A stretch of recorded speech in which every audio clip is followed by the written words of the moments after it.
जाली में बनाया हूँ, इसमें से निकल जाएंगे? निकल जाएंगे? नहीं निकलेंगे। तो बात वही है, सिलेक्टिव परमिएबल मेम्ब्रेन का मतलब यही है, वही चीज़ जाएंगे जो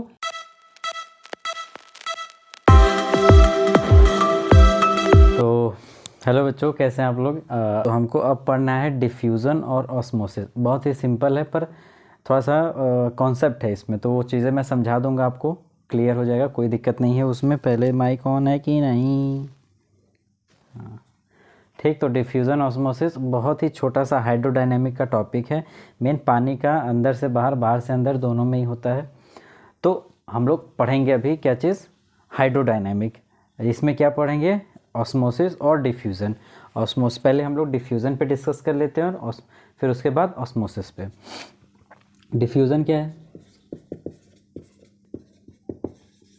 हाँ, तो डिफ्यूज़न क्या है बेटा, ये देख लीजिए। डिफ्यूज़न किसी भी डिफ्यूज़न, हाँ एक चीज़ ये ध्यान में रखिएगा कि डिफ्यूज़न किसी में भी हो सकता है। वो सॉलिड में भी हो सकता है, लिक्विड में भी हो सकता है और गैस में भी हो सकता है। ये तीनों चीज़ में डिफ्यूज़न हो सकता है।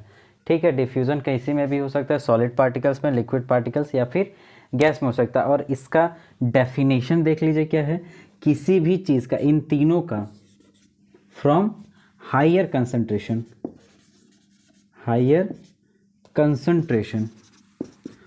का ट्रांसफ़र हो कहाँ पे? लो कंसंट्रेशन पे। जैसे मैं एग्जांपल आपको बताता हूँ, गैस ले लग सकते हैं। जैसे हम डिओड्रेंट लगाते हैं, परफ्यूम्स लगाते हैं ना, डिओड्रेंट और परफ्यूम लगाते हैं जब भी हम लोग स्प्रे करते हैं। जैसे स्प्रे कर रहे हैं तो स्प्रे करने के बाद जैसे मैं यहाँ पे हूँ, ठीक, अगला आदमी इतने कुछ डिस्टेंस पे है, तो वो चीज़ महक जो रहेगा किसको ज़्यादा मिलेगा? मुझे ज़्यादा मिलेगा या उसको मिलेगा? तो नॉर्मल सी बात है कि मुझे मिलेगा। तो मतलब कहने का कंसंट्रेशन का मतलब ये समझिए क्वांटिटी यहाँ पे, ठीक है। कंसंट्रेशन का क्वांटिटी समझिए। क्वांटिटी जैसे इस चीज़ की अमाउंट या क्वांटिटी जो है मेरे पास ज़्यादा है, उसका मतलब इस गैस का जो डिओड्रेंट हम स्प्रे किए हैं उसका स्मेल, मतलब जो क्वांटिटी, जो वेपर ड्रॉप फॉर्म है गैस का, वो मेरे पास ज़्यादा उसका कंसंट्रेशन है, मुझे ज़्यादा महकेगा एज़ कंपेरिजन टू मुझसे कोई लोग दूर पे थोड़ा सा है। तो ये चीज़ क्लियर हो गया। फ्रॉम हायर कंसंट्रेशन, मैं यहाँ स्प्रे किया तो मेरे पास उसका कंसंट्रेशन ज़्यादा है, मतलब उसका अमाउंट ज़्यादा है, तो इसलिए मुझे ज़्यादा स्मेल कर रहा है एज़ कंपेरिजन टू कोई दूसरे जगह पे। वही चीज़ है, from higher concentration to low concentration, मुझे ज़्यादा महक रहा है, सामने वाले को उसी को थोड़ा देर में या कम महकेगा।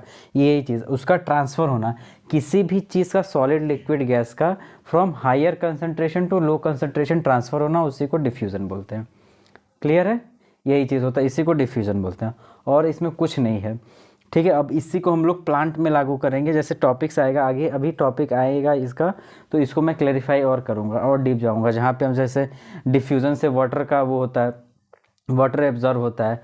ऑस्मोसिस में सेल का जो होता है कि सेल में जो वाटर पार्टिकल्स होते हैं वो एक से, मतलब एक सेल से निकल से, जैसे साइटोप्लाज्म से लेके सेल वॉल या सेल वॉल के अंदर या सेल के अंदर एंटर करते हैं, तो वहाँ पे ऑस्मोसिस लगता है। मतलब इन सब का यूज़ मैं बताऊँगा, यहाँ पे हम लोग को नहीं पढ़ना है, जो पढ़ना है हम डिफ्यूज़न और ऑस्मोसिस बता देते हैं।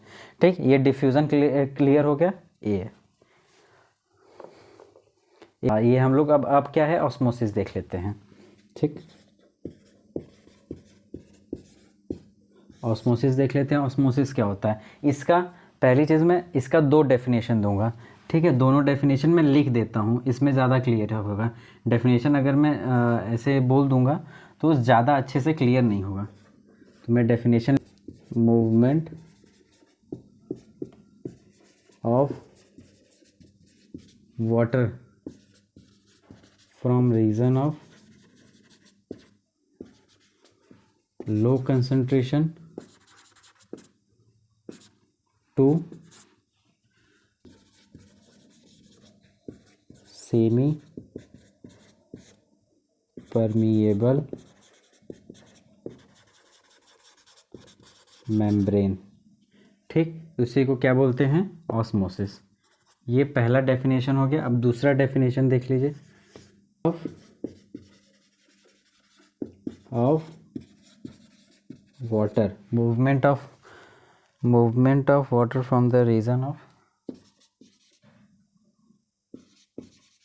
तो हम ऑस्मोसिस, इसमें डेफिनेशन इसलिए लिख दिए कि इसमें थोड़ा सा मैं अगर ओरली इसमें समझा देता थोड़ा सा आपको दिक्कत होता। दो डेफिनेशन लिखूंगा, दोनों टर्म जैसे भी मेन क्वेश्चन इसी पे बनते हैं, तो कोई जो डेफिनेशन है उसी से ज़्यादा क्वेश्चन बनते हैं, तो दोनों तरीके से समझा देंगे, वही चीज़ है, इसीलिए मैं दोनों डेफिनेशन लिख दिया हूँ। तो क्या है दोनों, इसमें क्या होगा, हाँ ऑस्मोसिस में क्या होता है, हमेशा एक ही चीज़ का होगा, वाटर का ही ट्रांसफ़र होगा, ठीक है। डिफ्यूज़न में क्या हो रहा था, तीनों चीज़ का हो रहा है, तीनों स्टेट में होता है, सॉलिड लिक्विड गैस में। ऑस्मोसिस किस में होगा, बस वाटर में होगा या लिक्विड में, वाटर की जगह हम लिक्विड भी बोल सकते हैं यहाँ पे। हमेशा क्या होगा, लिक्विड का ट्रांसफ़र होगा, उसको क्या बोलते हैं हम, ऑस्मोसिस में, ठीक है ना। तो movement of water from the region of low concentration to higher concentration through semi permeable membrane. Semi permeable membrane का मतलब ये है कि किसी भी चीज़ का ट्रांसफ़र हो, मतलब किसी भी लिक्विड का ट्रांसफ़र हो, और इसमें क्या है कि जो लिक्विड का साइज़ है, हाँ मेनली साइज़, हाँ जो क्या है कि वाटर का ट्रांसफ़र हो या लिक्विड का ट्रांसफ़र हो from the low concentration to higher concentration through semi permeable membrane. Semi permeable membrane का मतलब ये है कि उसकी जो वाटर के ड्रॉप्स की साइज़ होगी उसको सेलेक्ट करके भेजेगा, सब अमाउंट के सभी ड्रॉप्स के वाटर को या लिक्विड को नहीं ट्रांसफ़र करेगा एक सेल से दूसरी सेल्स में। क्लियर है।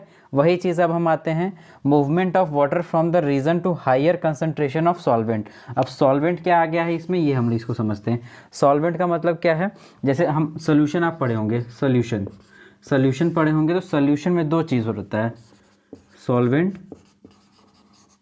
और सॉल्यूट,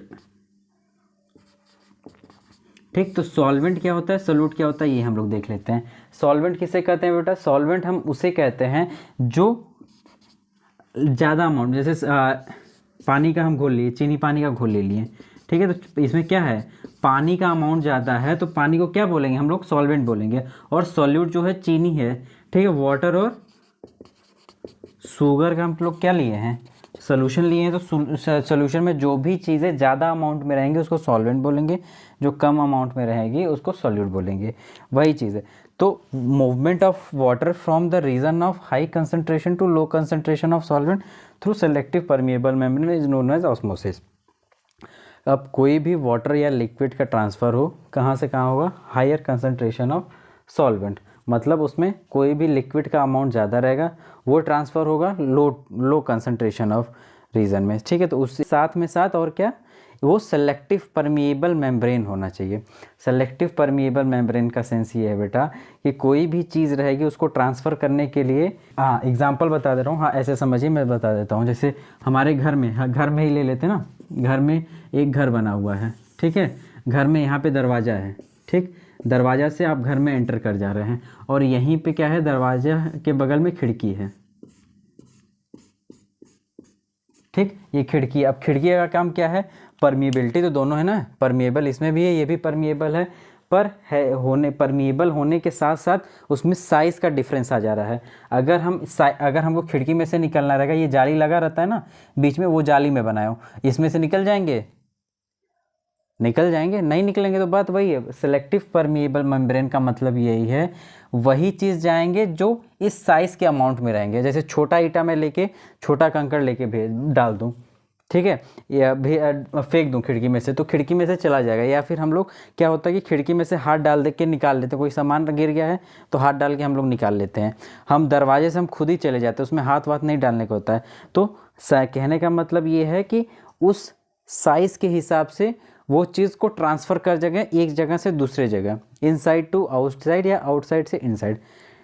क्लियर हो रहा है ना एग्जाम्पल, क्या मतलब है इसका, कि जैसे किसी भी सिलेक्टिव परमिएबल मेम्ब्रेन का मतलब है, ऐसे ही समझिए आप जहाँ पे भी होंगे, अभी जहाँ पे भी होंगे, उसमें उस रूम में देखिए एक दरवाज़ा रहेगा, एक खिड़की रहेगा। खिड़की है तो खिड़की में से आप निकल के बाहर जाएंगे, नहीं जा पाएंगे, निकलेंगे तो दरवाजे में से ही निकलेंगे ना। तो कहने का मतलब ये है कि आपकी साइज़ के हिसाब से आपको एक गैप दिया गया है, उसमें से आप अंदर से बाहर जा सकते हैं, बाहर से अंदर आ सकते हैं। वैसे ही सेल में होता है, सेल में क्या है कि साइज़ के हिसाब से ही एक जगह अंदर से बाहर या बाहर से अंदर जाते हैं। हम लोग खिड़की में से निकल नहीं सकते हैं, खिड़की में ज़रूरत है तो हाथ डाल के कुछ सामान गिर जाता है तो उसको निकाल लेते हैं, तो हमारे हाथ जा ले जाएंगे अच्छे से, पर हम उसमें से निकल नहीं पाएंगे। क्यों? क्योंकि वहाँ पे एक परमिएबल लग गया, सेमी सेलेक्टिव परमिएबल मेम्ब्रेन, एक मेम्ब्रेन लग गई है, जिसमें से सब लोग अंदर बाहर नहीं आ जा सकते, उसी चीज़ को अंदर आ सकता है जो उसको अलाउ करेगा। ठीक, सेलेक्टिव परमिएबल मेम्ब्रेन या सेमी परमिएबल मेम्ब्रेन। ठीक है, आगे बढ़ते हैं, समझ में आ गया ना? ओके, चलिए तब आगे।